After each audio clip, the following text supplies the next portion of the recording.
ప్రధాని మోదీ ఈ నెల 10న తెలంగాణకు విచ్చేస్తున్నారని బీజేపీ ఎంపీ రఘునందన్ రావు అన్నారు. కోట్ల రూపాయలు విలువైన పలు ప్రాజెక్టులకు శంకుస్థాపనలు, అభివృద్ధి పనుల ప్రారంభోత్సవాలు చేస్తారన్నారు. మానకోట జిల్లా బీజేపీ ఆఫీస్ వేదికగా ఎన్నికల రిజల్ట్స్ పై కీలకమైన వ్యాఖ్యలు చేశారు.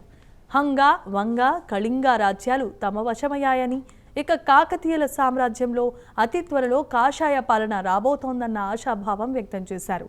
మహిళా రిజర్వేషన్, పార్లమెంటు డీలిమిటేషన్ బిల్లును పార్లమెంట్లో వ్యతిరేకించిన టీఎంసీ, కాంగ్రెస్, డీఎంకే పార్టీలకు ప్రజలే తగ్గిన గుణపాఠం చెబుతారని విమర్శలు చేశారు.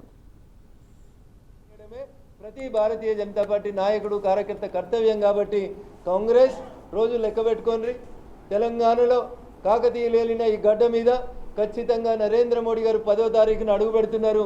ఈ అడుగు రానున్నటువంటి శాసనసభ పార్లమెంట్ ఎన్నికలకి ఒక తొలిమెట్టుగా భావిస్తూ, ఎప్పుడైతే 1980లో ఈ గడ్డ నుంచి మేము భారతీయ జనతా పార్టీ ఎంపీ గెలిచిండో ఈ ప్రాంతం పూర్వ వైభవాన్ని తెచ్చేలాగా ప్రతి ఒక్కరం కష్టపడతామని చెప్పి తెలియజేస్తూ, ఒక కేరళలో గెలవంగానే ఎక్కువ ఎగిరిపడొద్దని, ఎంగిలి ఇస్తరాకులు ఎక్కువ ఎగిరిపడతాయని చెప్పి కాంగ్రెస్ మిత్రులకు హితవు పలుకుతూ